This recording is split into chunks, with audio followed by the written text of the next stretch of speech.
everybody, and welcome back to another episode with Dorothy, your favorite host, Death in Cambodia, Life in America. Today, we have another amazing guest to bring on to you. His name is Dr. Alexander Hinton.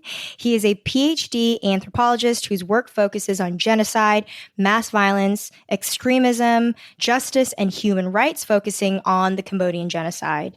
In 2016, he was an expert witness at the Khmer Rouge Tribunal. He is also the academic advisor to the Documentation Center of Cambodia, also known as DCCAM.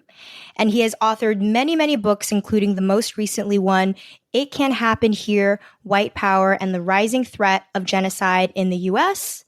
I am so excited to have him on here. Dr. Alex, welcome to the podcast. Yeah, thanks so much for having me on. I actually have a couple of other books that just came out related to Cambodia. Which ones are they? Yeah. Well, there's one called Anthropological Witness, which tells the story of when I gave testimony at the Khmer Rouge Tribunal, and at the end had a bit of an encounter with Nguyen Gia. And then the other one is I have a book that came out last year called Perpetrators with a colleague who studies Argentina, and it's about doing perpetrator research. So I talk about being in Cambodia, interviewing perpetrators, writing about them. So actually, those two little things, but they bear upon, what we're going to be talking about today. And I should also note that I have my DCCAM mug with me. You mentioned DCCAM.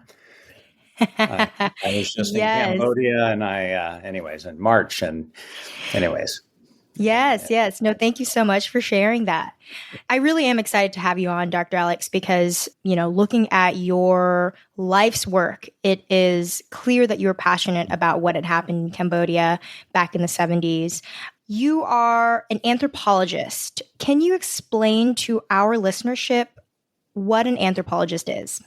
Yeah, that's a good question. And actually, we just had the first day of classes. As you noted, I'm a professor. And as we speak, it's early September. And in my undergraduate class, often what I do is I want to introduce myself. And many of the students are freshmen.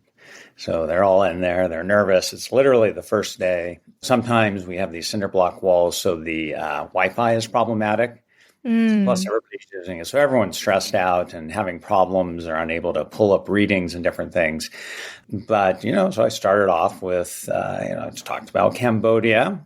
But also I said, well, how many of you know what anthropology is? Or if you speak another language, how you would translate the term. This is the anthropology of human rights. So I got into the notion of culture and different sorts of understandings. And I started to talk to them about Cambodia. But so that was the first question in the class that they had to answer. So again, the sort of response was, it's both easy and it's difficult. It's a hard word, right? Anthropology for people think Indiana Jones, Laura Croft. I'm a cultural anthropologist. So there are different branches of anthropology. And I'll get around to the definition. The other sort of fun note is as we went around, I would say, well, what's your major? There's some anthropologies. These are freshmen. They don't really know. So we'll say things like, several of them said psychology. I said, well, you know what? There's a whole branch called psychological anthropology. And in fact, that's what I actually began as a psychological anthropologist. We go around someone in medicine or nursing and be like, well, of course, if you want to understand how medicine or conceptions of health work in another society, no surprise, we have an anthropology, medical anthropology is a subfield. So we actually had a long discussion about exactly what you're asking about. And next week, they're actually going to do readings, so they will be more informed about that. And they're going to read about an essay I wrote about Bu Meng, who is an artist. He was a civil party at the tribunal. It's sort of about him and some of these same issues. But the sort of quick, it's a long way of getting around, although it sort of answers the question as I've been proceeding in certain ways. Anthropology is the study of human beings and all their complexity through time and across space. That's sort of the one sentence answer. So you can study anthropology. You can look at the archaeological record, and archaeology, biological anthropology are subfields, or you can, I do, history is obviously important, but if you study sort of group contemporary societies in different places, we talk about that as cultural or linguistic anthropology as a subfield.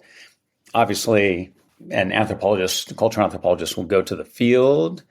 It was echoing a lot of what we were talking about yesterday. And they said, well, what do anthropologists do? And I said, well, we go there and we talk to people. We do interviews. We can do a survey.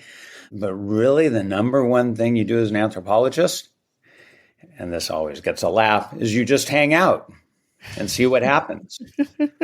It's a strange method, but that's the idea. Is you just are there. And there's a anthropologist, Clifford Geertz, maybe one of the most famous anthropologists who worked in Bali, and his most famous essay is about working in this village. At the time, the government, and it was very politicized back in the 60s. This is back when the Indonesian genocide took place. Those stories, and they're having, he couldn't sort of connect with people. Sure. And then one day everyone said, run, run, run. The police are coming. And so everyone bolted, ran away, and and someone opened the door and said, come on in. And they served him tea. And the police came in and said, what are you doing here? And it was sort of like that moment where he and his wife became more accepted into the community. But that's an example. He was just hanging out. So what do anthropologists do? There's a definition. But it's also sort of as practice, they do this thing called ethnography. And a lot of it's just sort of waiting and seeing what happens. So, and I'll wrap this up. It gets into a lot of the questions you want to talk about, but the last sort of piece is I said to the students, well, you're all sitting in the classroom. And as an anthropologist, I could be doing an anthropology of education right now as one of you. And I would look at the spatial configuration of the tables, how far apart people are sitting, what are the conventions of speaking, how is the class being taught spatially, what's being said, what threshold, anthropologists like thresholds, liminal spaces, back and forth passages. So you came in here and how did your behavior change when you crossed through the doorway? Mm-hmm. It just happens. This wasn't planned, but, I just had the class. You asked exactly the same question we took up. Yeah. And I actually they said, why did you go to Cambodia and study this stuff? But I won't go there with you. I've gone on with your first question too long. Well, no, we have a thorough kind of background in what an anthropologist is. And my next question really, truly is that you've dedicated so much of your life studying genocides and specifically the Khmer Rouge. When did you become so passionate about the Khmer Rouge and Cambodia in general? Yeah, there are multiple layers to that as well. I should note that, so I began in Cambodia. And I've always, as you know from the fact I was just in Cambodia where I got the DC Cam mug, they held actually a conference that was sort of, where does Cambodia go from here? Because the tribunal's over in terms of education. The prime minister and the former prime minister spoke. Academics spoke. There were civil parties there. That was a 3-day conference. Maybe, I don't know if you know about it or some of the listeners do. But anyways, that's what I was there for. And that's where the mug. But I've been, so I go back to Cambodia regularly and I have for a long time, but sort of the process in terms of my career, and I'll go back in a second and back up and sort of directly address the question. But to get a little perspective, I work comparatively. So if you study political violence and genocide, you need to understand it from a comparative perspective. Just as, for example, I said I do psychological anthropology. I also do legal anthropology. I study tribunals. In fact, I was studying the very tribunal I became an expert witness in, which was very strange, right? I'd been studying it. I ended up writing a couple books on it. But, so I became a comparative genocide scholar. And then ultimately, I've also now brought the lens back to bear as an anthropologist on the U.S. in terms of polarization and depolarization in my current work. I was doing comparative stuff on prevention, both in Cambodia and broadly, how do you prevent and stop genocides? But also I'm looking at this in the United States at a moment where, over the last, 5, 7, 8 years, there's been an enormous amount of what some people call toxic polarization and looking, even going into grassroots initiatives with one group right now, UR Action, working in Wisconsin and Pennsylvania in 2 areas that, are kind of red and blue together, urban, rural, and have different sorts of histories. One of them, for example, was an event that took place in Kenosha. where, there was a, massive protest. Kyle Rittenhouse killed a couple of people. So we've sort of jumped forward. That's sort of the after. But, how did I get there? There's sort of like, we could go back to childhood, like my family. I come from a family of psychiatrists. It's hard to believe my father and both my brothers are psychiatrists. Wow. So we have scary dinner, dining room conversations. You have to watch what you say. You're always being watched. Careful, yes, always being analyzed. Well, and I, of course, became a psychological anthropologist. And then I have a brother who became an anthropologist as well. And, so we've got lots of connections that way. But when we grew up, my father was Carl Jung, a Jungian psychiatrist. Jung was at one point supposed to replace Freud, sort of his disciple who went off on his own. And there's this whole thing of sort of Jung. But within Jung, this was a dominant thing, in our household, was constantly talking about dreams, but also the motif of the shadow. And so, I'm thinking about interest, sort of the shadows. Why do human beings act in the different ways they do? And you can see the parallel in anthropology already. But why do they also do things that aren't so good? And you can see that in my current interest. And that was part of the path towards Cambodia. Though when I first went to Cambodia, I wasn't planning to study perpetrator motivation and the origins and dynamics of genocide. Was actually going to focus on trauma, self, and emotion. So that's sort of, I could tell you a long story about childhood, work the way forward. More proximately, and I'll just wrap up with this, I was very interested in Buddhism. I was interested in political violence, history, obviously. When I was picking a field site, I'd sort of narrowed it down. I wanted a Buddhist country, Mahayana and Theravada. It came down to Tibet and Cambodia. And so this was at the early 1990s, and geopolitics were shifting in Cambodia, and they weren't really shifting in Tibet. So it was not possible to get into Tibet to do research. I would have had to go and do research with Tibetan communities sort of on the Indian border at the time, in a very cold, snowy area. So instead, I went to warm, tropical Cambodia, which was just opening up with end of the Cold War, the Paris agreements. Suddenly, the UN was going in there. And the first time I went to Cambodia was 1992, lived with a family. And, I actually told this story last night, so what moments do we remember? It's, how much is informed by our current perspective. But there was one night, and at this time, a lot of everyone takes electricity for granted unless there's a storm and it goes out and everyone's like, oh, wow, this is awful. We don't have electricity. At that time, as in many parts of the world, it was great if you had electricity in Cambodia. This was in Phnom Penh where I was living and doing Khmer lessons. But, electricity would go out all the time. And nobody thought a thing about it. I mean, it was like, oh, there goes. It was no big. It was common. It was normal as expected. So you'd be eating dinner. Electricity goes out. And it's not like everyone's like, oh, electricity's out. Let's go. What are we going to do? Let's start calling people. Instead, people just keep eating. Light a candle, keep eating. But one thing I always remember from these moments, both at the moment I'm going to tell you about, but in general was, a lot of people smoked, still do. And they would light. So it's pitch black, can't see anything. Maybe there's a little candlelight. And then people would take out a cigarette and they would light it, and the flame would go up from the lighter or the match. And then you'd see the end of the cigarette and it would start to burn, and there would be burning embers. And the person would take a drag and, exhale, and the smoke would go billow out.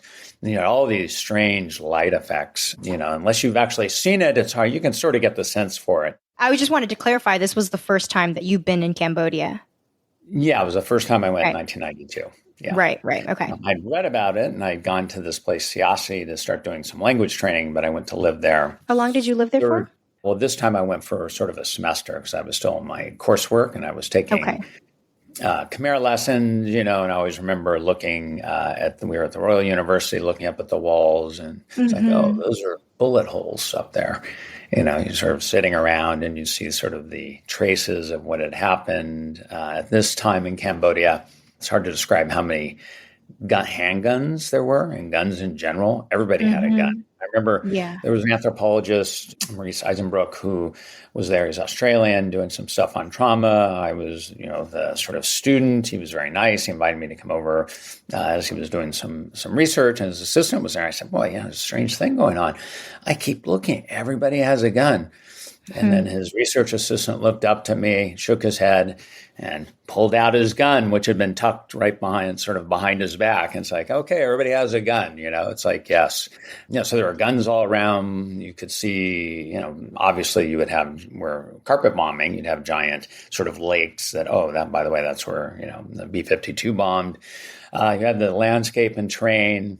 Unfortunately, like on my first week going to classes, I saw a woman who had been shot and killed lying in a pool of blood. I was at different roadblocks people went through, and, the soldiers or police would start firing. I was coming from a context where you don't have, guns. There are lots of guns in the U.S., but you're not necessarily, unless you're at a firing range or something, they're not being shot all the time by you. And at that time, there were just a lot of guns. Yeah. But to sort of get back to the, sort of that moment. So it's this one night, we're sitting there, living with the family. It's not like you go and say, oh, tell me about what happened during the Khmer Rouge period. Did you know about the Khmer Rouge before you went to Cambodia? Do you remember the first time that you heard about the Khmer Rouge? I know that you had, it's really, really recent. So, yeah, that's a good question. I think I was aware, it's like, I was aware of it as a historical event kind of in the distance growing up. Mm-hmm. But in high school, I wasn't, I read the newspaper, but I read lots of books, philosophy, but I wasn't sort of a news junkie. Mm-hmm. I was interested in psychology and the shadow. I wasn't interested in genocide. Political violence wasn't at the foreground of my interests. I went to a place called Wesleyan University, and I read Eichmann in Jerusalem there. Actually, the field of genocide studies didn't even exist at that time. It was just starting to be formed. Holocaust studies barely existed. It sort of came out in the 1970s into the 1980s. It gets going. So all this stuff was sort of new. We always take these things for granted. But there was no genocide studies, really. But, Eichmann in Jerusalem, which was a turning point in the study of the Holocaust and genocide, had come out in the 1960s because Hannah Arendt was a well-known political theorist / philosopher. It was taught. So if you ask me to look for points, I can find different anchor points, as I did with the sort of Jung shadow, always being interested sort of in psychological dynamics. Yeah. There was an awareness, but it really, in some sense, was when I traveled in Southeast Asia after graduating from college, and then applied to grad school, and then was doing my research, looking at history, as I really began to, to find out more. Right. Yeah, my whole sort of move into different areas has not been sort of like, some people will say, oh, I knew from X moment I always wanted to, do this. And mine aren't like that. I never planned to do comparative genocide studies. Yeah, I can imagine being in Cambodia and learning already about genocides, and even though it's kind of a new study at that time, as you mentioned, and then having to go to Cambodia and actually seeing the bullets around you, seeing the trauma that people still have kind of living day to day, and the guns that are very, very apparent with everybody. So that really must have put A and B together. Through your studying of genocides, I think a lot of our listeners, being my age, probably what we consider second generation Cambodian Americans, I think a lot of us are afraid to admit it, but a lot of us still don't quite understand how a genocide like the Khmer Rouge can happen. Like, what are the foundations that need to be in place for a country to actually land in such devastating circumstances that lead to a genocide? Yeah, sure. And this sort of loops back to the end of the story, and I'll finish and I won't digress, I promise. Back to the, because this was sort of a moment that leads to what you're talking about. I was planning to study self, emotion, mind, look at Buddhist conceptions of psychology, healing traditions. So, this one night, electricity went out, cigarette gets lit up. Had never asked the father in the family or anyone, because I didn't want to sort of re-trauma. I did know about the history at that point because I've been in graduate school reading, studying, and then suddenly out of the blue, as sometimes happens, the memories started to emerge. But it was in the dark, and it was like billows of smoke, embers. And then the father began to tell me his story. I never asked about it. I was waiting. If he wanted to talk about it, he'd talk about it. And then he did. And he talked for quite some time. But he ended with the line that you just sort of asked about, that many people still ask about today, is why did Khmer kill Khmer? Why did Cambodians kill Cambodians? And even with the tribunal, they had a list of questions. And this was one of the questions that was in the court booklet. Why do Cambodians kill Cambodians? So it's, but that was literally the question he asked me, and I've been asked it many times. And so that question, as I look back, sort of was a shifting of the architecture of what I was going to explore. It became the question I wanted to undertake. My book's called Why Did They Kill? Mm-hmm. Why did Cambodians kill Cambodians? So it's in that framing. Yeah. So how does genocide and mass violence come to take? First thing might be, the term genocide has a sort of legalistic definition, and this bears upon your question because depending on how you define it, you can look at different sorts of dynamics. So there was a guy, Raphael Lemkin, who coined the word genocide. He was a lawyer, but he was sort of did social scientific research. And he was a Pole, a Jew. He escaped Nazi Germany, came to the U.S. And his original definition of genocide, when he coined the term in 1944, his view was that it was, he sort of worked through it. But the broad conception was it was the intent to destroy a group because of who they are. And sometimes he talked about a two-pronged process where the perpetrator would go in and they would sort of crush the foundations of the group in question. This could be their moral life, their political life, their economic life. It's not just physical killing. That's what everyone jumps to. It's also one sort of remnant is, through rape, for example, or preventing women from having children. That also is part of genocide. And in fact, that part got into the UN Genocide Convention. But back in 1944, he had this very broad definition that captures what I think, genocide is and how it should be defined, which means then you can talk about political groups or economic groups, or as I sometimes say in class, how many of you are left-handed? I raise my hand, I'm left-handed. And I said, well, what if suddenly we were targeted for genocide, kill all the left-handed people? And in many cultures, especially, if we go back in time, including Cambodia and different places, the left is stigmatized.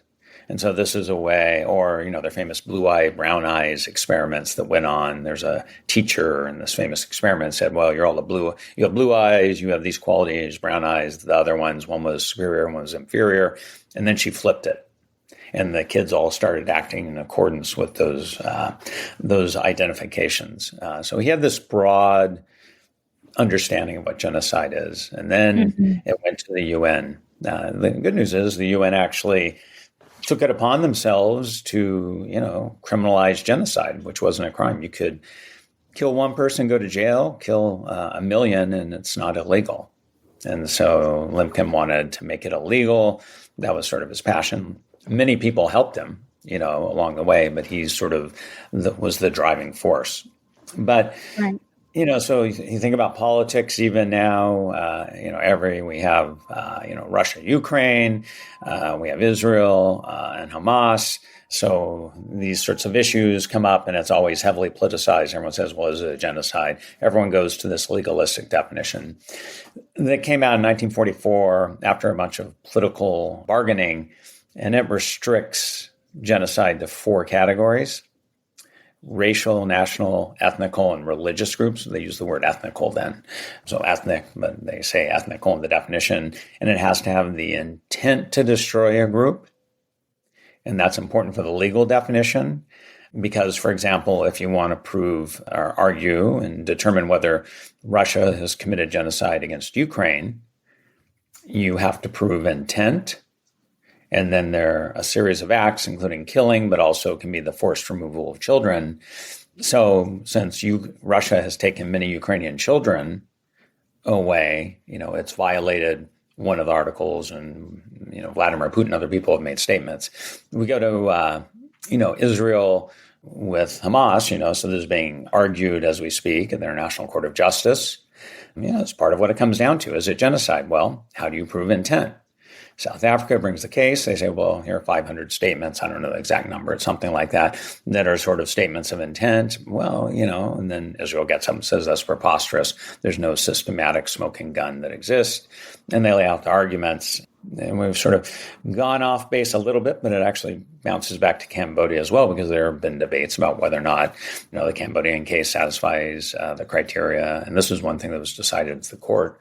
And I was testifying as an expert witness on the charge of genocide. But the negative thing is when we get bound up in these debates, just to wrap this one little thing up, is that it deflects from the fact, well, there's a horrific loss of life, and other things like war crimes and crimes against humanity are being committed. And so instead, people argue, well, is it genocide or not genocide? And in one sense, it's like people were being killed, criminal acts are taking place, right? Hamas committed crimes against humanity and war crimes. So has Israel, and Russia's committed crimes against humanity and war crimes, and I think as well genocide. But the point is, it's politicized, and it was in Cambodia as well. And people got into arguments about it. But this all goes back then. Well, so you have that intent issue, and so in genocide studies, people say, well, if you have intent to destroy, what do you need to look for? Well, ideology is one thing you look at. So sort of in my dissertation research, comparative studies, one thing you almost always find what are called atrocity crimes legally, which is this bundle of war crimes, crimes against humanity, and genocide, as well as ethnic cleansing. They sometimes put into that little bucket. They're sort of common drivers. And one thing they find for all of these is that if you have a history of political violence, of genocide, that's a risk factor for having it again. A second. So, if we pop back to the U.S., well, the U.S. has had genocide take place, right? You had indigenous peoples who were killed. Some people have argued that enslavement of the Black population can be considered genocide. We're getting into into the weeds of how you define genocide. There's actually I actually wrote an article about this in 1953 petition, or was it 1951? It was in the early maybe it was 51, called "We Charge Genocide." It was brought forth by Paul Robeson, who was a famous opera singer. He actually went to Rutgers, where I teach. He and some of his colleagues made the case that the U.S. had committed genocide. Yeah. But I wonder, we've defined what genocide is. And of course, yeah, definitely. I think the debate of it always kind of takes away from the fact that, as you just mentioned, yes, it's horrible regardless. I'm curious on what foundations need to be in place for a genocide to happen. I would imagine you mentioned kind of before we hopped on to this podcast, but you mentioned polarizing opinions of certain things, right? So like almost on a toxic level. What other things would you categorize as needing to kind of be in place for a genocide to actually happen? Yeah, so that's a great question. So we have, a history. So if we look now when people sort of do risk assessments, history of past violence is one. The other key one is exactly what you just referred to, which is political upheaval. So, it could be economic. It could be a pandemic, right? So if you think about the U.S. and the threat of political violence, if you go back to 2020 versus right now, there was much more economic upheaval. There was a pandemic. There were armed militia groups. And there was a political instability brought about in part because the validity of the election was called into question, and that also is a risk factor for atrocity crimes.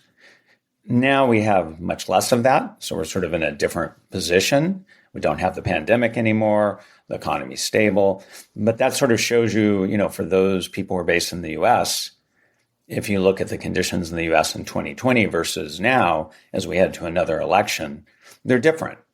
So when you have a constellation of factors like economic upheaval, political upheaval, and then you get into things like carpet bombing, What is carpet or bombing? yeah, and this is sort of a thing where people say, oh, the U.S. caused the genocide because they carpet bombed Cambodia.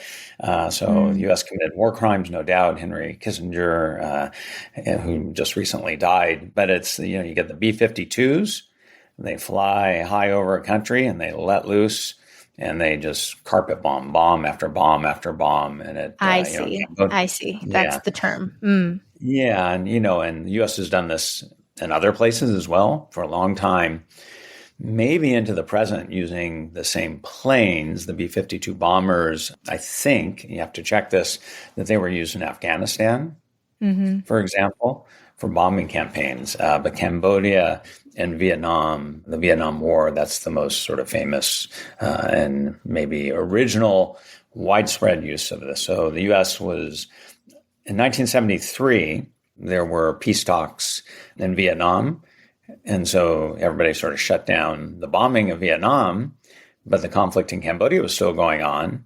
And so, they took all the planes and they flew them over and they began to carpet bomb Cambodia, which further destabilized the country. But it was already heavily destabilized before that. And one way to think about this is the Khmer Rouge, led by Pol Pot and Nguyen Gia, they'd been active a long time. They'd been out there since the 1950s. Trying to get everyone stirred up for revolution, but, people weren't stirred up. They also had different actions that quashed them by then Prince Sihanouk.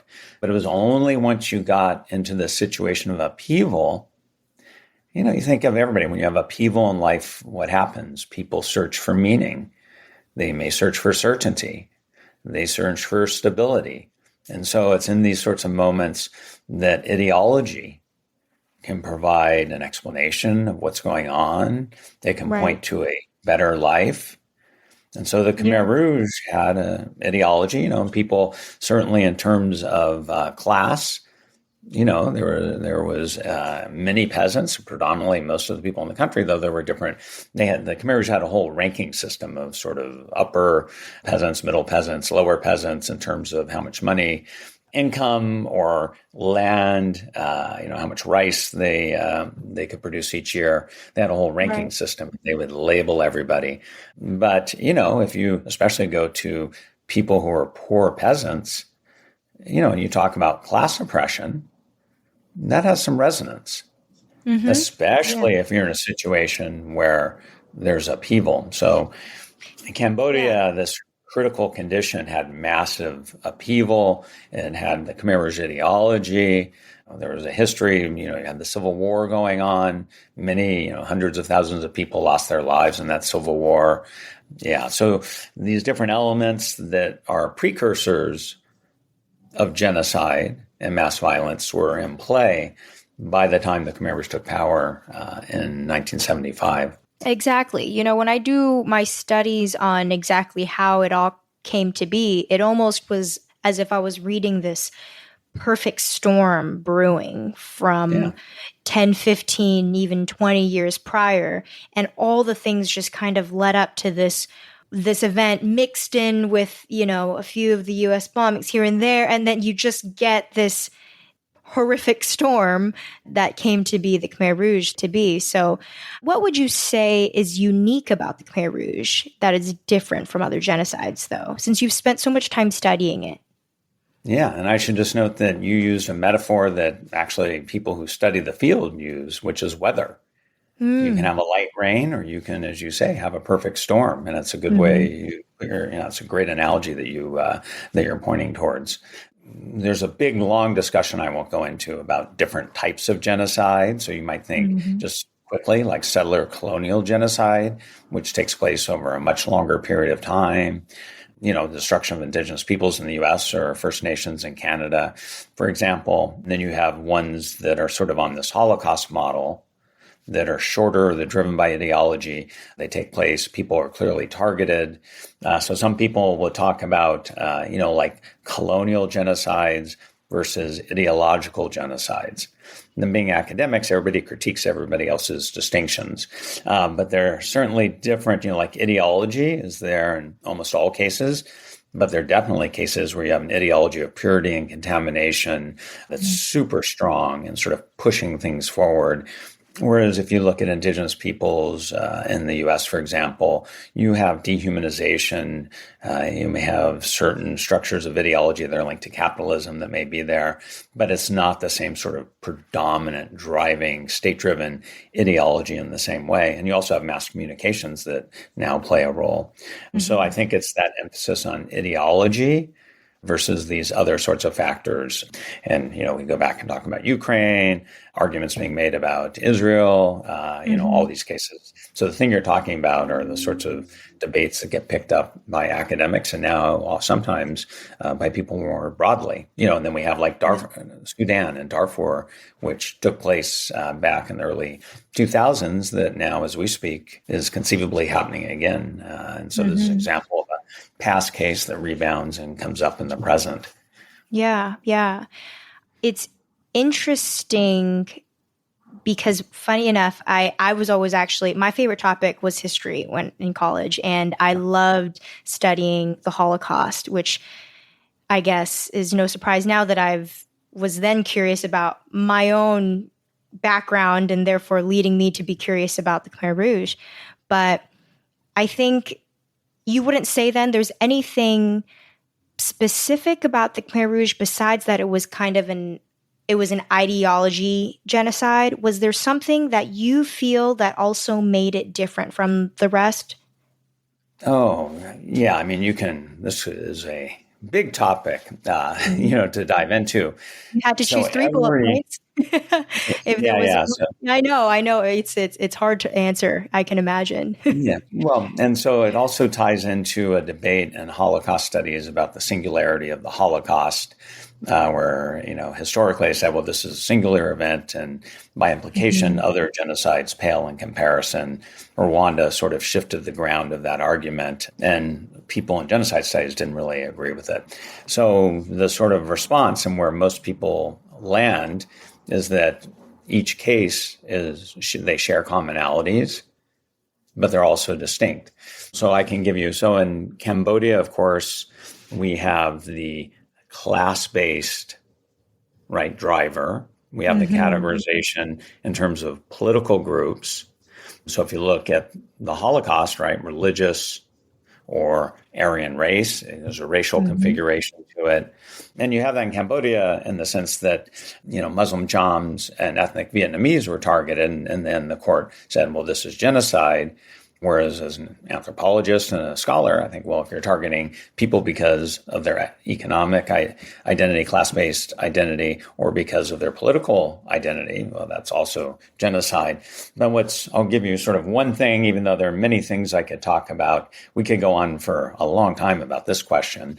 So one thing that's really interesting is the Khmer Rouge, and we talked about this, how do you get people to follow you? And what do you do if you're reading Marx and you need to translate Marx into Khmer? And how do you do that with someone who doesn't have a lot of formal education? A poor peasant farmer living in the countryside whose education came at the pagoda, right? Maybe they pass through a certain number of grades. Maybe they can write. Again, writing, we're not linking writing literacy to intelligence. I always say, if you took me out in the countryside and asked me to figure out different types of grains of rice and what's going on, I'm a complete idiot, right? So it's important. We're just talking about sort of formal education and literacy. So this is sort of an anthropological exercise they undertook. Is they said what they did, and Nguyen Jia, who was sort of the ideologue in many ways, was Buddhist. He had lived in the pagoda, and we don't know for sure, but I expect he was a big catalyst in this. They would couch their ideological Marxist conceptions in Buddhist terms. I once gave something at the Cambodian Press Club a while back and said this, and then there was a headline that said, "Professor says Khmer Rouge were Buddhist." It's like, no, that's not what I'm saying. I'm saying they're using Buddhist terms, Buddhism to motivate people because it's something that people know, it's meaningful to people. And People so, can for relate example, to. the notion of renunciation, right? You have renunciation of material possessions in Marxism, and that works in Buddhism as well. So you take Mm. literally the same words and you rework concepts in terms that make sense to and can appeal to people. But one of the reasons I bring this up is because the key concept was consciousness. So you think of revolutionary consciousness. So the Khmer Rouge like to talk about politics, organization, and consciousness. This was like three things they continually brought up, right? So politics is like proper ideology, organizations organizing society relationally, for example, changing the relations and forces of production, to use a Marxist term. Consciousness is that internalization of ideology. You forge yourself, you have a stance. But the term they used is the Buddhist term for mindfulness. Mm-hmm. And in Buddhism, of course, everything is impermanent. So even if you have a sort of pure consciousness in the moment, everything dissipates. And a possibility comes in, right? Moment to moment change. And so there's an instability with this term to everyone's political consciousness. It's not like you become a Democrat or a Republican or a Green or whatever, and you're kind of in that. It's always impermanent. So they're literally using dialectical materialism and couching it in these Buddhist concepts. And that's something that's very distinct. And if you really want to get into the weeds of how you define genocide, if you're targeting people because they have a regressive consciousness, how exactly does that fit in the terminology, legal terminology? Mm-hmm. Religious, racial, ethnical, even political, it doesn't really fit. So you want something that, to me, is a very distinctive thing about the Cambodian genocide. Nobody really talks about, but to me, it's like the key thing. Well, it's one of the key things that you need to understand. So when the Khmer Rouge were targeting people, they would say, well, those capitalists, they tend to have a regressive consciousness, so we're going to watch out for them, or we're going to kill them because they're likely to get this regressive. But hey, the leaders themselves, look around. Someone's a good revolutionary. Well, is Doik still a good? Doik was the head of S21. He began to be accused. Son Sen, the leaders, they're doing, and you had all these organization where methods like giving your life history, doing criticism and self-criticism sessions, writing, going through biography. And these were all ways to check. You constantly had to check your consciousness. Right? This was impermanent. But then the leaders are doing this. And you think about sort of the paranoia of this. Everyone knows that they may think that you have a regressive consciousness. And, you can see how sort of paranoia emerges. And Doik, the head of S21, first person tried. I wrote a book called Man or Monster about him. Had a metaphor. It's a bit crass, but it sort of, I think, captures this. He said, at one point in his trial, he brought this up. He said, when you smash the crab, you break open the crab, and he used the word for feces. He swore. He said, you'll see the stuff inside. And so that's that idea that you keep the shell on the surface, you keep on that level, because as soon as you go beneath it, everything's messy. So people don't say anything. Right. Because you're constantly afraid of having that shell broken. You'll be exposed or accused of being a traitor or counter-revolutionary. So yes, something distinctive. To me, this is something very distinctive about the Cambodian genocide that you don't find anywhere else in this form, and that raises interesting questions about genocide itself, because the targeting is of people with a regressive consciousness. And that's the identity factor. And when you say regressive consciousness, you mean people who essentially would have the personality to rebel against the current leadership? That would be a behavioral manifestation. But what it ultimately means is you have politics, organization, and consciousness that are triangulated. So organizationally, you have to be following discipline. You have to be living in accordance with Marxist structures of organization. You have to constantly forge yourself, and that was the Khmer Rouge metaphor, sharpen the consciousness, forge yourself. You always have to have a proper stance. Mm-hmm. And that someone who had properly forged themselves, and again, you had to continuously do this, was someone who had a progressive consciousness, if you will. And those who didn't had a regressive one. Well, how do you do it? Well, so you mentioned one way you might determine that. You say, that person's being lazy. Mm-hmm. They're not working. Oh, did you hear what they said? That's not really in accordance with Marxist-Leninism. Or what you had at sometimes, there was a term, I'm sure you've talked about it on the show at some point, where people would talk about memory sickness. A person doesn't work. They don't want to go out and contribute to the new revolutionary society. They talk about the past. Mm-hmm. That's all they think about. And that was a big red flag for regressive consciousness. So this is going on, with the Khmer Rouge leaders all the way down to the village level. And orders come down. They're traitors in our midst. You need to go look for them. Then it gets variably interpreted by local officials. So you had some local officials tried to save people. Many more said, here are the orders. I need to prove that I have a progressive conscience, because if I don't kill people, I'm going to be killed. Right. You had others that didn't really care about the accusation because they believed in Marxist-Leninism and they were zealots. So when you get into as I've done, going back and talking to different people who are heads of cooperatives, like lower level officials, you find lots of variation. You always have to triangulate, because everyone's going to tell you they were a victim and that they didn't want to do it for the most part. Now, once in a while, you get someone who'll say, yeah, I believed it. And, at the time, and I wouldn't do anything because I thought it was true. That's actually what Nguyen Gia said to the end. He said, yeah, I believed it. We were liberating the oppressed, and that was the right thing to do. But anyway, so I told you there was a long answer to that question, and that was just one piece of it.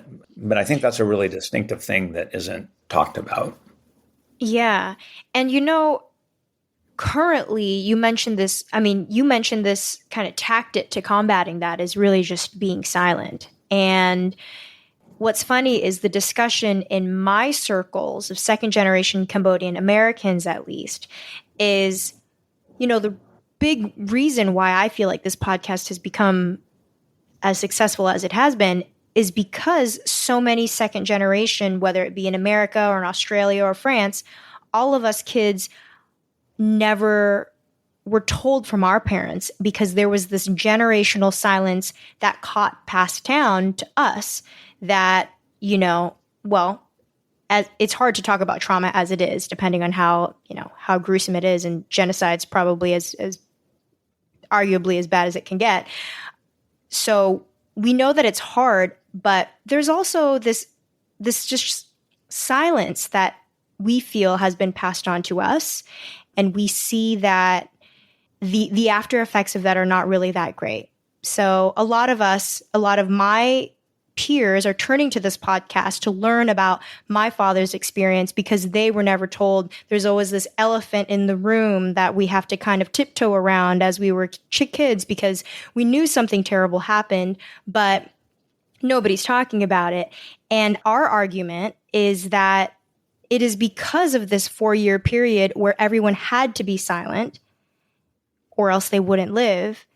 And now post-genocide, many of the survivors still haven't been able to kind of shake that or get out of it. Do you believe there's truth in that? Absolutely. Plant a kapok tree, the old saying, remain silent, don't hear anything, don't see anything, don't say anything.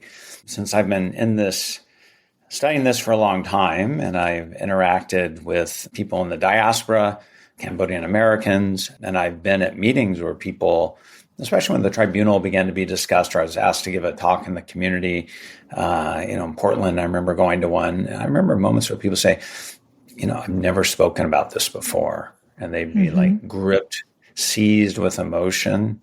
Literally, it was the first time they'd ever talked about it. And people gave different reasons. Some people said, well, I just wanted to leave it all behind. Like, that's it, I'm cutting up. Other people said, I didn't want to be known as sort of one of those, someone who is linked to the Khmer Rouge. There was like shame. And I think there are a number of different reasons. It depends on the person. But what you find is in Cambodia, so everyone gets to the same point of plant a kapok tree, right? remain mute. But in Cambodia, it becomes the linchpin of the new government's legitimacy. So it's talked about extensively. It's memorialized. It's put into literally, I have primary school textbooks that are talking about torture at Tuol Sleng. It was everywhere.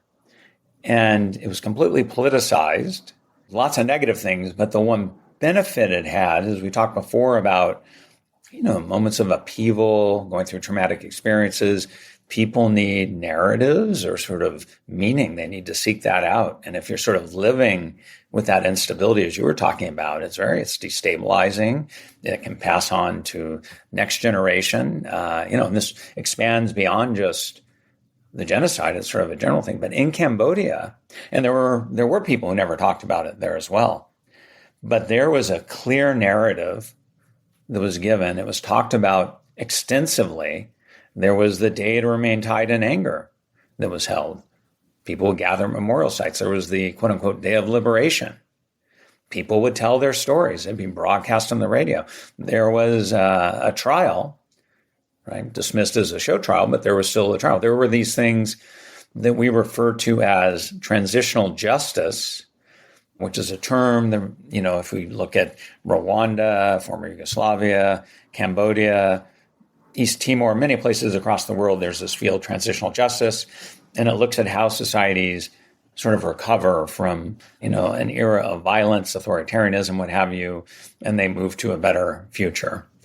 So you actually had the PRK, the government, the socialist government, backed by Vietnam and then by the Soviet Union, and it was doing things that were sort of transitional justice measures.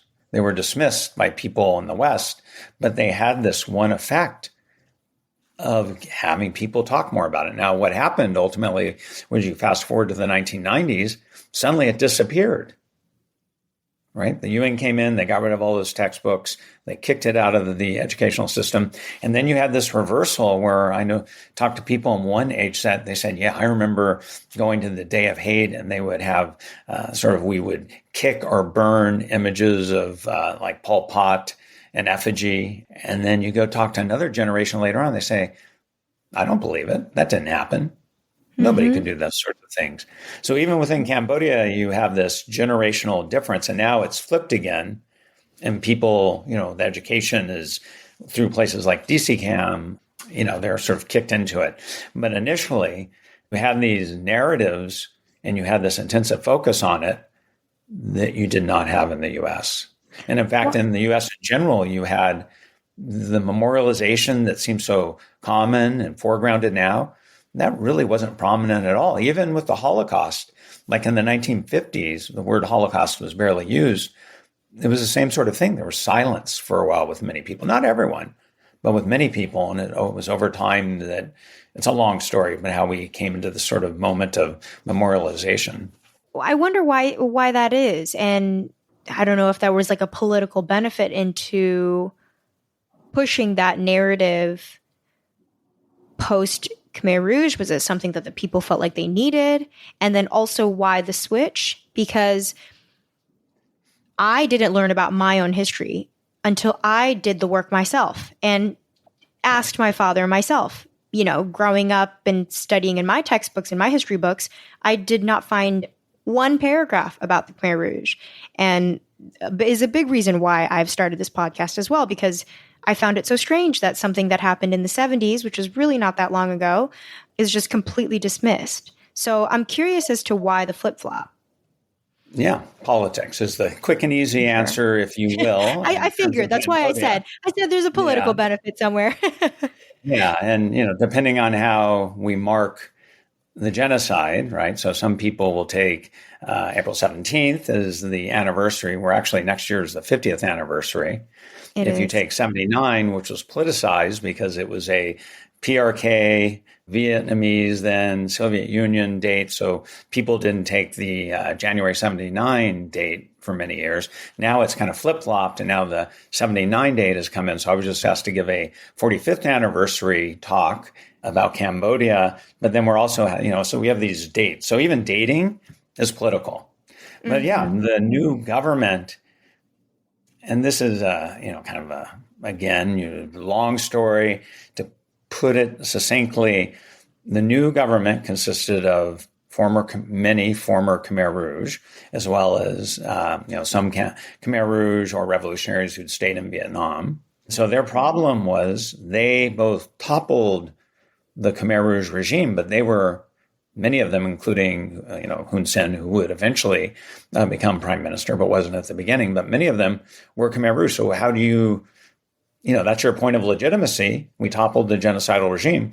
Oh yeah, but we're the same group. So they talked about the Pol Pot, Ieng Sari, Chu Sampon clique. And so it became this deviant sect of Khmer Rouge leaders. And so all of the textbooks, right, and everything that was going on was directed against that evil Hitler-like fascist clique. And they used the word clique, which sort of goes to the president of the tribunal, which ultimately, got Nguyen Gia and Khieu Samphan, who were back in 79, being talked about as part of that clique. But had any of us been growing up in Cambodia in the 1980s, all we would have been being taught, not the only thing, but we would have not, been being taught about the genocide all the time. But it would have been about the Pol Pot Ieng Sari clique, learn about Tuol Sleng, which was created in part as evidence to the world about what this clique had done, even though then it became evidence of atrocity crimes later. But it was very politicized, just like Auschwitz was. It was the plight of political prisoners was the original sort of Auschwitz constitution. Now it's about the experience of Jews and other groups who are targeted. These things change through time. But in Cambodia, the kids got extensive education. Again, I talked to kids who, now they're adults, but who grew up then, and they all remember crystal clear these ceremonies. Then I talked to the kids who grew up in the 1990s, and the government, in the name of reconciliation, what they now call the win-win policy, was, in the name of reconciliation and peace, we're not going to inflame the tensions of the past. We're going to give people the same position in the new government. And we're going to, they had different metaphors that you get sometimes, sort of drain the swamp, if you will, when there are different metaphors like this. And then we're going to take the strength away. And it worked. And now what's happening now is that the government education is becoming the win-win education model. And that's a different sort of story. So yeah, education and politics, as we know in the United States, where we are completely intertwined. How do you talk about enslavement in the U.S.? Right. Well, it's completely politicized. It is everywhere. And the goal of all critical thinkers is to look at both sides and evaluate it and come to an informed decision about, what they think is not necessarily the better of the two, but how best to move forward in an informed manner. But the problem is, and this goes back to polarization, is people stop talking to each other. In the U.S., we have the divide of reds and blues, and, people who are, on the one side, this is a bit of an over-exaggeration. Say people are reds, they're listening to Fox News. People over in the blue bubble are listening to MSNBC. And if you ever go, and I recommend this to everyone, at one time of day, like 8 o'clock in the morning, 7 o'clock in the morning, turn on the TV, turn on CNN, MSNBC, and Fox News. Look at it for 1 to 2 minutes each, and you'll see often a completely different reality. And that's that polarization groups, and they don't think about how another side looks at things. And then you get, this really ties in, then you get the polarizers. These are the ideologues who inflame the views, accentuate difference, and then you lose sight of all the commonalities. In fact, people in the U.S. agree about 90% they would agree on about 90% of issues. But it's that small sliver of stuff that to get votes, people inflame, and to get power. And so polarization, depolarization is what you mentioned. We have it here. We had it in Cambodia. It's ongoing always in all societies. And this was, maybe we loop back to education. And this is why education is so critical, is good education teaches you to look at both sides, probe them deeply, and to come to your own informed decision about, with understanding of both sides about different ways forward. Right. I want to talk a little bit about the tribunal. You were an expert witness at the tribunal. How do they choose witnesses to show up? What do they look for? And what was good question, right? Yeah. there's like a civil party witness, there's someone who gives evidence. Expert witnesses are people who are knowledgeable about an area. So I was selected based on my knowledge of genocide and my study of genocide. I direct the Center for the Study of Genocide and Human Rights. I have a UNESCO chair in genocide prevention. I've been working in this space a long time, done a lot of work. So they look for people who have knowledge or experts. And just as we were talking about the definition of genocide, though in the court, they don't want to talk about that. They want to stick to the legal definition. Actually, when I was testifying at one point, I said, well, Limkin, and they're like, this is a court of the defense, this is a court of law. Yeah, and so a bit of a story, and this is how I began Anthropological Witness, is I had been studying the court. I had been interviewing people in and around the court.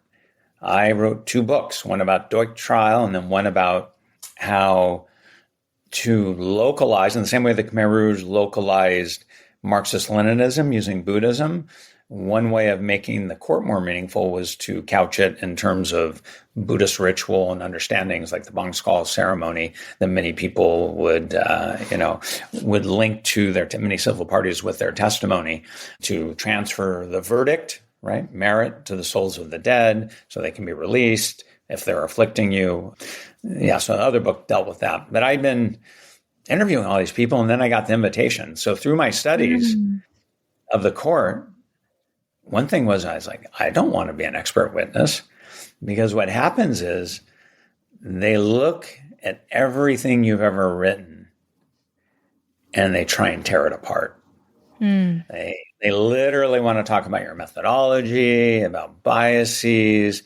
Defense lawyers, defense prosecution as well, if you're viewed as a hostile witness by the prosecution, defense lawyers are very crafty and they're very good at that. Their goal, prosecution has this task of like building a brick wall, is when one prosecution, a member of the prosecution team told me the defense just has to punch holes in it. They're a wrecking ball, right? So they just throw things out and they're trying to tear down that structure. And so you have this sort of masonry construction of the brick wall and the wrecking ball that's just trying to tear it down. And one way to tear it down is you tear apart witnesses who have evidence. So they want to do the wrecking ball. So I knew the wrecking ball would be flying at me. Right. Sorry, just to clarify as well, the tribunal was happening because it was trying to prove whether or not the genocide was actually a genocide and who were the big players in it. I think a lot of my listeners, maybe this was a little bit out of our time. We know that it was an important part of healing somewhat, but I don't think a lot of us really know what it truly was meant to do. Yeah, well, again, big answer. I'll give a short one. They're all these tribunals are politicized. Rwanda, former Yugoslavia, the International Criminal Court. Anyways, there's lots of politics. Doesn't mean it's not important, because you can still do good things even in a politicized environment. So if we talk to a lawyer and someone, at the court, and I think both the defense, if you're talking to them outside of the proceedings, people involved, it's accountability. If someone commits a heinous crime or is accused of that, they should be held accountable. Why? Well, there are many different reasons. One is prevention for the victims, right? As sort of a general moral step that people take in any society. So there are different sort of reasons why it's important. Another one that's thrown out there sometimes is to reveal the truth. The law, of course, I don't want to say produces a certain sort of truth. It does a lot of great things, but its goal is to write a verdict and come to a decision, versus, I talk about this in my book, versus my goal as a scholar is to write an explanation. And those aren't the same things. One is guilty or innocent. One is, how do you explain this? So the court does lots of good things if it's well done. So accountability is sort of the one-word answer. But then you have these other things it can do, and that's its primary thing, right? The only thing it's going to do is produce a verdict. No, it's lots of politics. We're going to push those aside for the moment. But it can have secondary benefits, right? It can allow civil parties. And so in the US, for example, civil and common law, civil proceedings are split apart from criminal proceedings. So if you want to file a civil suit against someone, that's one sort of process, one stream, if you will, or you can have criminal charges, and that's a different stream. In the French European continental system, and there's variation within it, those two things are brought together. So at the tribunal, for example, when I was testifying, over to my left, there were 6 or 7 civil parties who were Cambodian victims of the regime who had filed a civil law application and were admitted as civil parties.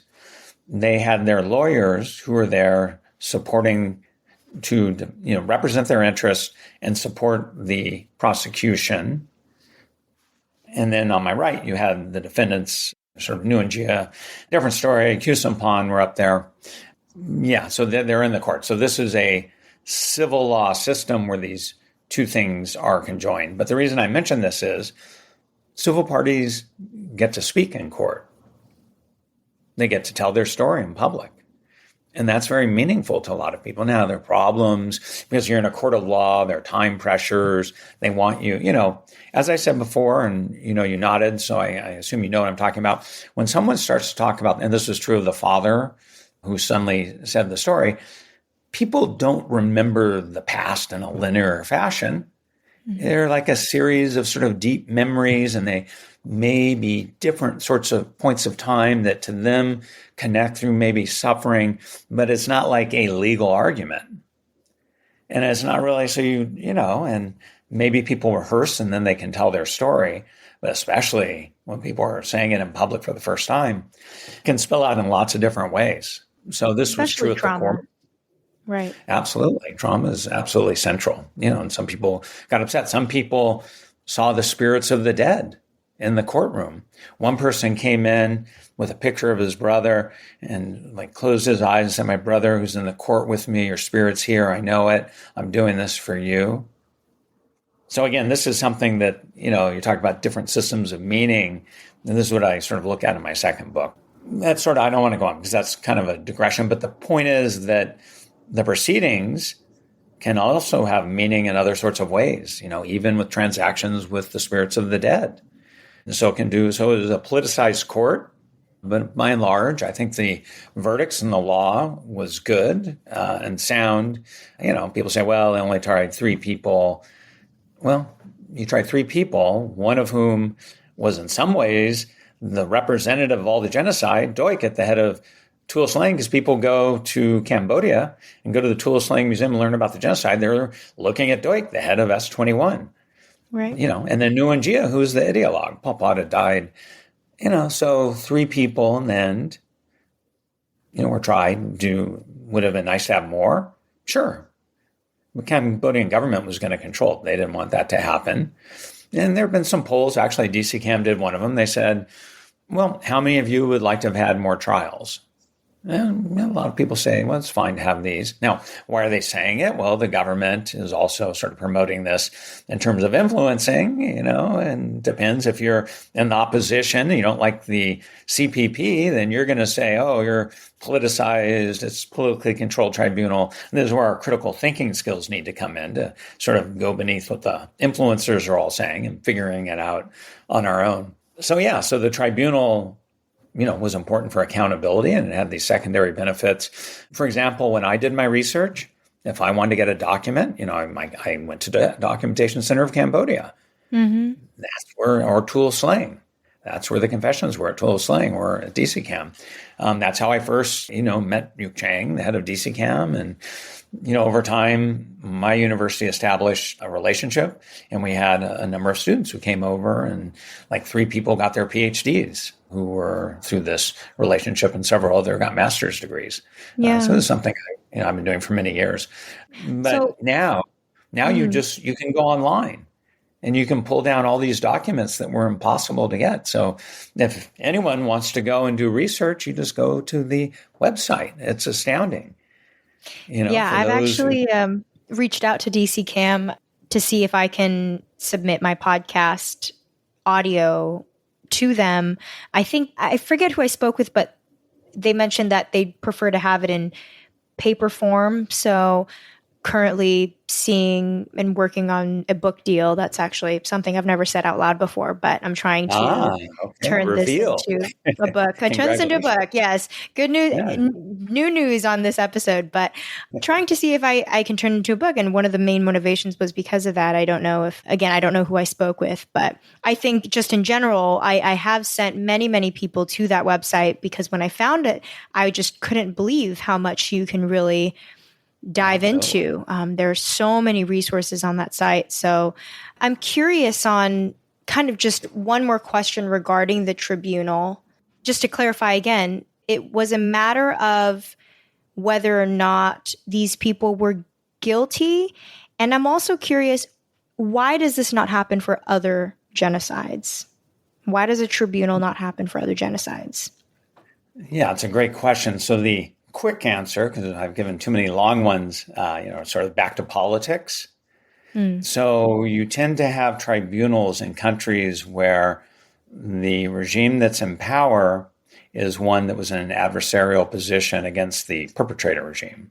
Very few perpetrator regimes, if any at all, are going to try themselves for things they've done. Right. So that's sort of where you have a perpetrator regime or their supporters, and Bangladesh is kind of interesting. We've had some recent upheaval. Long time they didn't have any kind of process for the Bangladesh genocide, and then you had a shift in government and the politics, and then you began to have accountability. And right now we're in a moment where literally as we speak in 2024.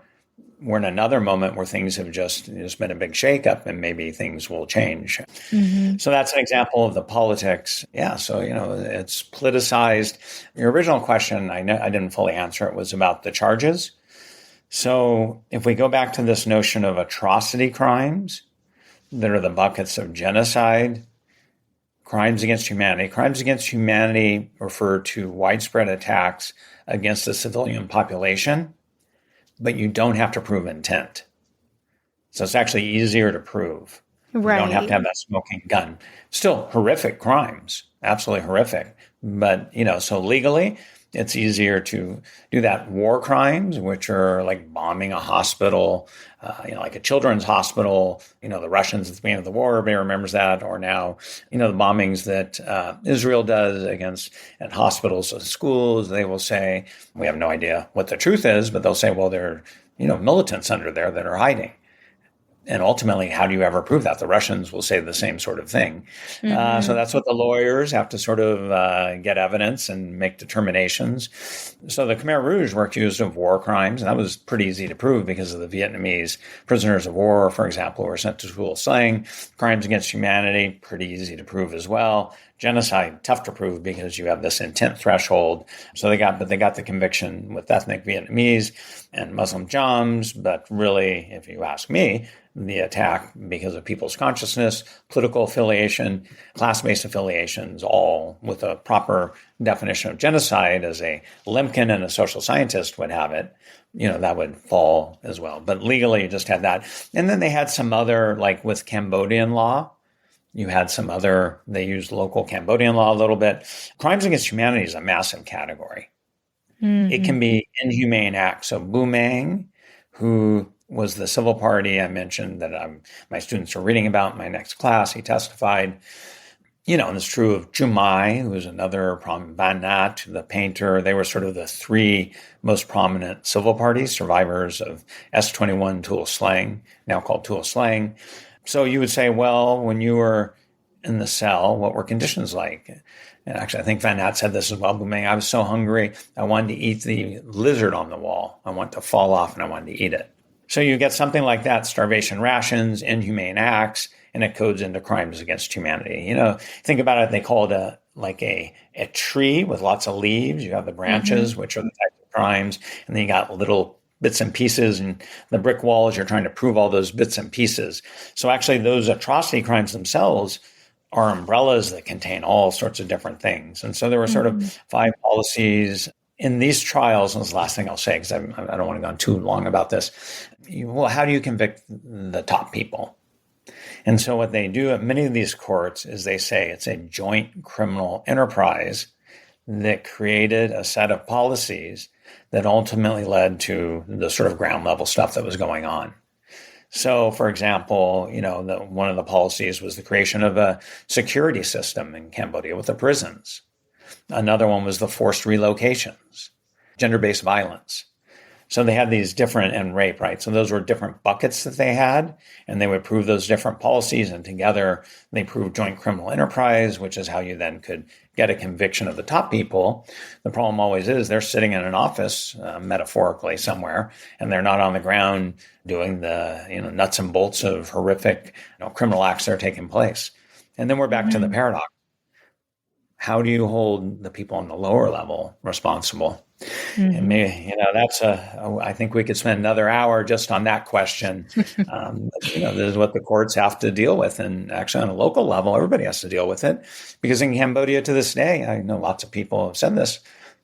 Oh yeah, that person over there, they killed my brother or my parents. They have to live in the village with that person. Yeah. They can't do anything. They hate the person often. Sometimes they'll forgive them. Buddhist forgiveness, right? They'll sort of have it. Doesn't mean they like it's okay, but it's a Buddhist attitude. They're going to get theirs and, through rebirth. This continues into the sort of a different problem. And this is where local level transitional justice mechanisms try and sort of work through these things on the local level. And actually Buddhism itself is a way of working through it through different rituals and Buddhist notions of forgiveness. Right. And especially older people, as they become more devout often, they say, well, we don't even need to have, some will say we never need to have a trial because we have karma. Yeah. So their next life, rebirth, will serve justice to these people. But it's not everybody. That tends to be a one segment of the population. Right. Well, thank you, Dr. Alex, for coming on here. We touched on so many really important questions that I think a lot of our listeners can get a lot of value out of, just the purpose of the tribunal, the kind of, what does genocide mean? How did we get to a genocide like the Khmer Rouge, the kind of after effects that can happen after a genocide? I know that you had recently released 2 books about the Khmer Rouge as well. Where can people find them, and where can they find your other works? Yeah. So, the books are, on Amazon, they're available. If you look me up, you'll find lots of books. One of my dissertation research was Why Did They Kill? And then I have a book called Man or Monster about Doik. And it sort of raises questions about the humanity of someone who commits horrific acts. Then I have another book, The Justice Facade, that looks at how the court, sort of the dissonance and the convergences between local understandings of justice and international conceptions of justice. This is my sort of very anthropological study, and I have lots of edited books and different things, but the ones more directly based on this more recently then are Anthropological Witness, about my testimony. That came out in 2022.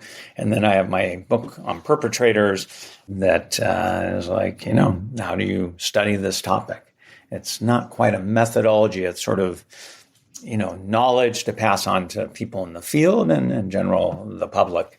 And then, I have open access things, and so if you look me up, put in Cambodia, other things will pop up. I don't look myself up, so I don't know what's going to pop up, but hopefully okay stuff. The Google algorithm should take care of it.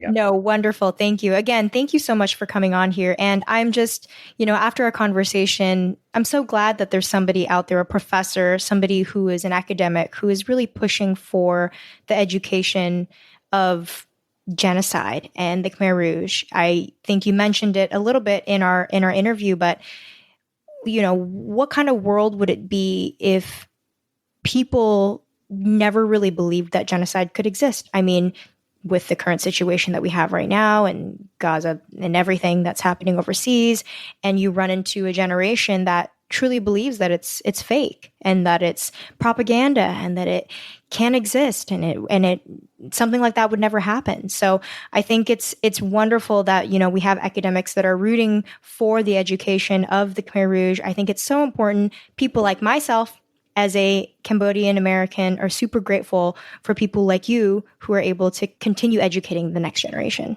Thank you for having me on, but we should also acknowledge the work that you're doing, which also educates as well. And you reminded me of someone who I didn't mention the whole time, but in teaching, I often teach the work of a philosopher, Adorno.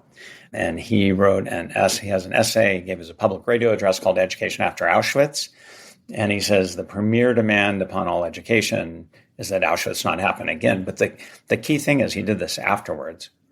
The point is that the dynamics and drivers that we spoke about that give rise to genocide are, in some level, always present. You mentioned the storm metaphor.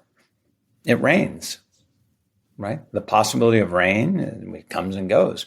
We're in situations where these dynamics are always there. We talked about the U.S., COVID, economic upheaval, political upheaval, you know, so things begin. I sometimes talk about like a kettle on a stove and the heat goes up and, you know, it comes up. So, you know, in all my teaching, this is absolutely central. And so what you're doing is you're sharing knowledge and, you know, thank you for doing that. And I should note, to quote my kids, you gave, hopefully I'm doing this correctly with a generational term, you gave us some tea, they would say, which is that you have a book contract. So we will end with the tea that we got and say congratulations to you. Thank you. Thank you. You heard it yourself from Dr. Alex. I just gave you guys all the tea. Yep.